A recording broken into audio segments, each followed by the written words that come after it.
Good morning, Max and Ray. It's January 31st, 2022, the last day of the first month of the new year. Last night, it got down to 37 degrees, and that's pretty cold for Florida. We actually had to close our windows. There's a bee. It followed me in the house. I wonder if it's angry. I wanted to show you the bees today.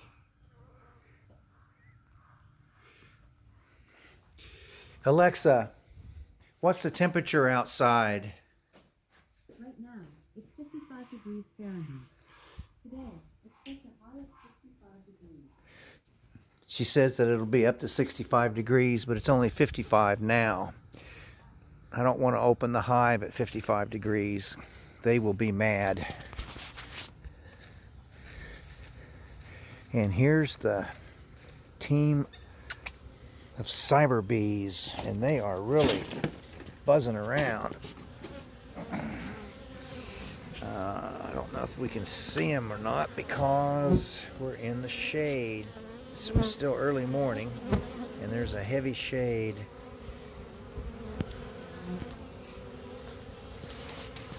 Let's see if they're still kicking out drones. There's a little baby ant crawling around. Ants are, can't just get rid of them. They're kind of a problem.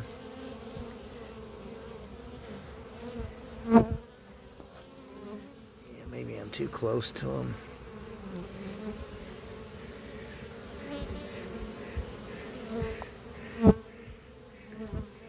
Oh, one fell off the top of the hive. It got wet. There's a little puddle of water up there from the water in the air condensing on the hive. The hive's going to be warmer than the surrounding, and so when cool vapor cools,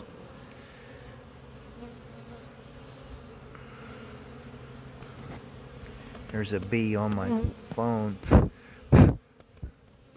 They've got really good vision.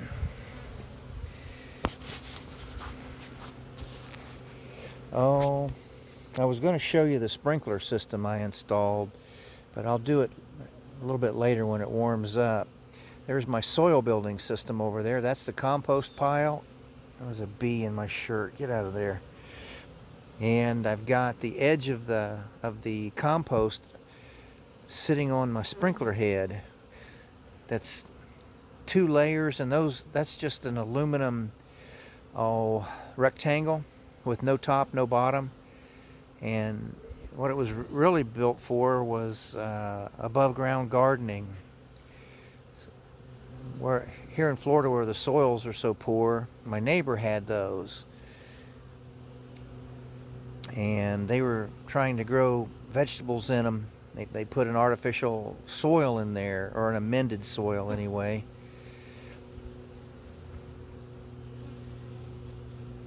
And it didn't work that well for them because the soil was too loose. It didn't have enough clay particles in it. It would have been great for flowers, but they would ask my advice, I would give it to them, and then they would just go do what they wanted to do.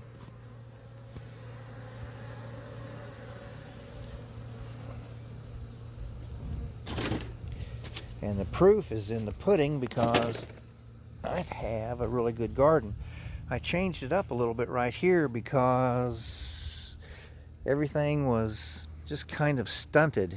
And the reason for that is this time of year, the sun is lower in the sky with respect to where it is in the summer. It's a little higher in the sky. And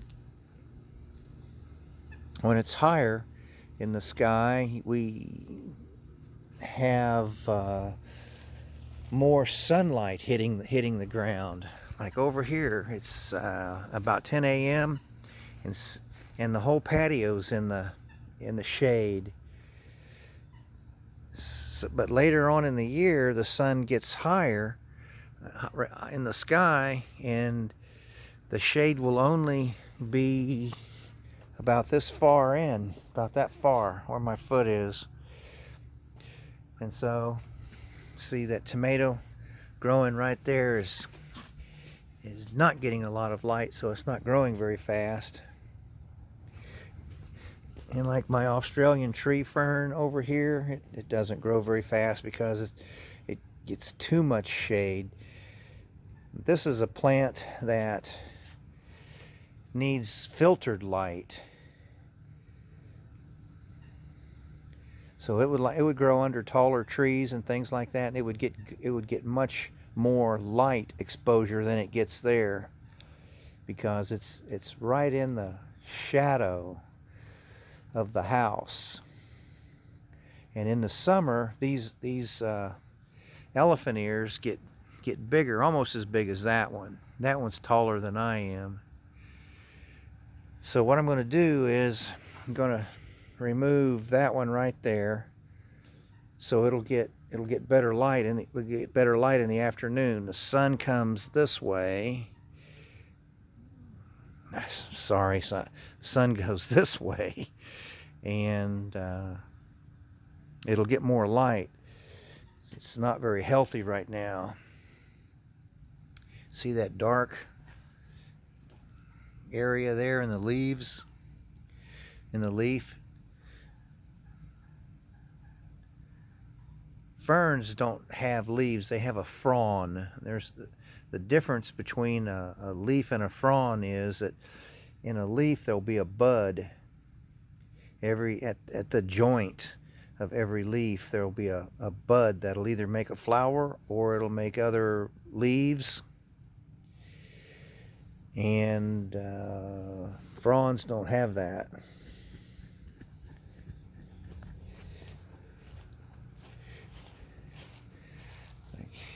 If we were to come here, everywhere there's a leaf, for instance, right here, here's where a leaf came off, right here, but there's a bud, and this bud will either make a flower or it'll make another leaf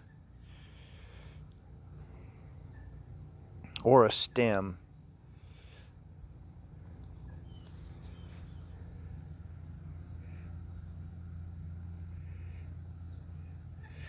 There's a flower that's about to open. The phone doesn't want to focus on it because it's reflecting too much light for it to focus on at that close distance. The bees are over here. What's really nice about spring honey production is that you get around here you get a lot of citrus. This is a family of citrus, and this is an orange, and that one's a lime, and there's a dwarf orange over there. So what I did was I moved all my plants. They were from over there to different locations, so they'll get more light for a shorter period of time. But over here they were getting they were shading each other out. And that tree, when the sun gets a little bit further in that direction, that casts a shadow. The shadow's over there now, but as the sun comes from behind me, that shadow would sweep across. That shadow would sweep across everything, and in that the sun is lower in the sky, it's not as intense because it has further to go through our atmosphere. When the sun is higher in the sky, it doesn't have as far to go through the atmosphere. See how got a lot of those leaves that have just kind of died back? And that's just because they didn't have enough sun. Leaves, broad leaves like this, really broad leaves, they can tolerate more shade because they're broad like that. Leaves that are narrower like that can take more sun. because they have less surface, and so they have less area, surface area, to collect light. It'll be time to cut some of those leaves off. I really like it when it had a lot of leaves. And there's our rabbitfoot fern. Potatoes, they've only been in the ground about 3 weeks or so. So they've got another about 6 weeks or so before the potatoes will be big enough.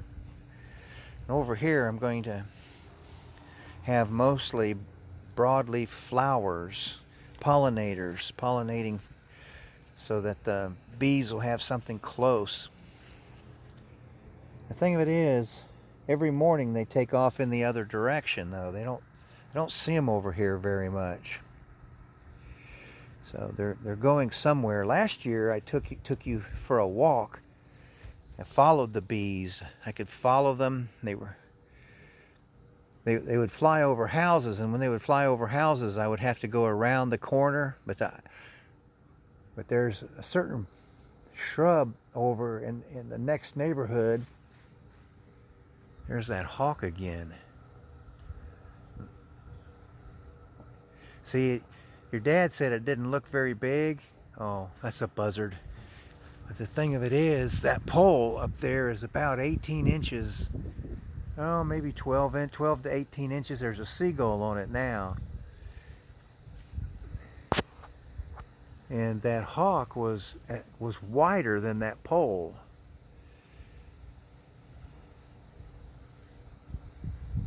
It's the biggest osprey I ever saw was the other day.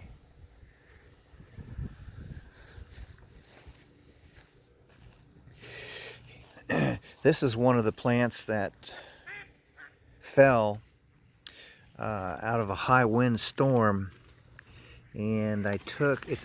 It was in a smaller basket. Got my finger on the edge of the older basket right there, and I just put it in a bigger basket, but I had to cut the leaves off of the bottom. You'll remember this one because it had the leaves coming out of the bottom. And ferns don't have seeds, and they don't have pollinators. They have spores. The spores are kind of like dust. And when the spores land on something that's moist, they'll start dividing and growing into a larger fern. When things are small, they're called a juvenile. A juvenile stage. They start out, and then when they're bigger, they're an adult.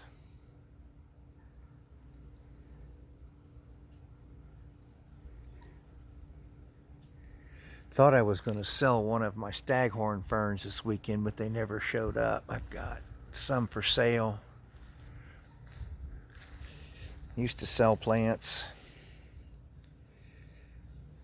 Oh, this one, there's a flower bud there.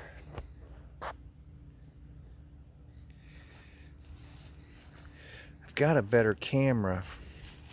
I haven't used it yet. I've started looking at software so that I can edit these, like Mr. Ed Bees. He's got software that can edit his videos so he can make a real long video into high speed, speed things up. So a 5-minute video, he can show it in 1 minute. It would be boring to watch 5 minutes of just looking at the bees, but 1 minute is okay. See that? Yeah, it's a staghorn fern, and it's huge. There's the pitcher plant, and I replanted it because it didn't have a good soil medium, and it likes to have moss. It grows in moss. Doesn't grow in in the soil. It doesn't have terrestrial roots. It has aerial roots. And it's a very, very small root zone. So it can survive in a lot of water. And it puts its water into these pitchers. And then the insects fall into the pitcher. This pitcher is still closed. So it's closed when it's young, when the pitcher itself is young, because it's producing water inside. It's producing water, or it's actually moving water from one part to another. It's called translocation. So the water comes into the root zone down here, and it's taken into the body of the plant, and it moves through the leaves of the plant, and then it runs down this little stem, and it causes the stem to elongate or grow. Some plants elongate when, like bulbs, true bulbs, when the flower stem comes out of the bulb, it has the same number of cells throughout its elongation, through its elongation process. And elongation process is where the stem appears to grow, but in true bulbs, the cells themselves elongate. They get longer. And in other plants, they actually, when they increase in length, when they get longer, the cells divide, or rather, they create more cells on top of the other cells, and they just continue to grow like that. True bulbs, the flower stem will just be an elongation.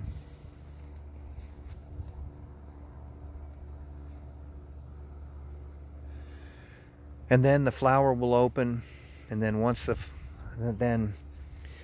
flower is spent, after it's pollinated, I've just used that word with you before, the flower becomes spent, the petals wither away, and then the cell tissue declines, and it's reabsorbed into the bulb. The liquids in the cell tissue is reabsorbed into the bulb, and then some of the seeds will spread by the wind, or other ways it can spread is if animals eat them, and then they drop them in their poop, and then they can grow that way. But also, bulbs will divide down at their roots, down by the root, just after the root, into the body of the bulb, and it'll create a daughter bulb. It's called a mother-daughter reproduction. They not only reproduce through the flowers by making seeds, they can create another bulb down at the root zone. Water in the pond isn't as clear as it was before. I need to do a treatment. Put some bacteria in it, and the bacteria clears up the particulate in the pond, and so that's why you can't see all the way to the bottom anymore, because there's particulate matter. Particulate means particles, small particles. It's a beautiful clear day right now.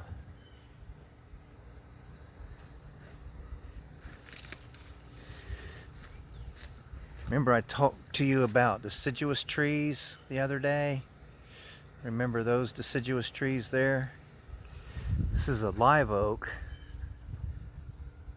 Its botanical name is Quercus virginiana, and it's a deciduous tree, but it it holds its leaves all winter, and they stay green. People think it's an evergreen tree, but in the spring, and we're having our spring now, the new leaves, when they emerge, they push off the old leaves, and so it appears that it appears like it is an evergreen, but it really isn't. And this one is growing flowers, and the flowers are beginning to open, just barely, and they make a lot of pollen. The pollen's green, and it gets all over everything. There's a certain disease that citrus trees get, and it's some kind of a fungus, I think, or sometimes they have 2 or 3 different diseases. And Florida lost a lot of its trees. The whole state lost a lot of its citrus trees from citrus canker and another disease. I can't think of the name of it right now. But what they discovered by accident is if there are live oak trees within 50 feet or maybe 100 feet, I can't really remember what the distance is, that the live oak trees somehow keep the citrus from getting sick. It inoculates the citrus against citrus canker. And another thing it does is the leaves that fall also are like a natural weed control. So almost nothing with regard to, say, broadleaf weeds will grow under live oaks. There's some, but this live oak, as it gets larger and larger and larger, it will inoculate the soil against certain weeds. The weeds just won't grow, and even the grass won't grow because it'll have so much shade as well. So there's kind of a combination of benefits for having live oak trees in your citrus groves, or your orange groves, or your lemon or limes.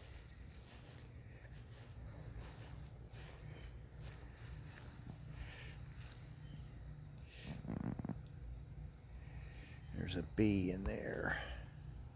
There it is. I think this other camera might be easier for me to use eventually. Well, that's been 23 minutes, so I hope you watch this. It's okay to watch it a little bit at a time if you get busy and you need to leave. Just come back and turn it back on. It should take you about to where it was when you shut it off. It's a beautiful day in the neighborhood. See you later. See you real soon. MICKEYMOUSE. Mickey Mouse. Mickey Mouse. Donald Duck. I guess you're growing up. So your mother once asked me when I was going to quit being silly with you kids, and I told her, I think she said, "When are you going to grow up, Poppy?" I said, "As soon as they do." So here we go. MIC, see you real soon. KEY, why? Because we like you. MOUSE, Mickey Mouse Club.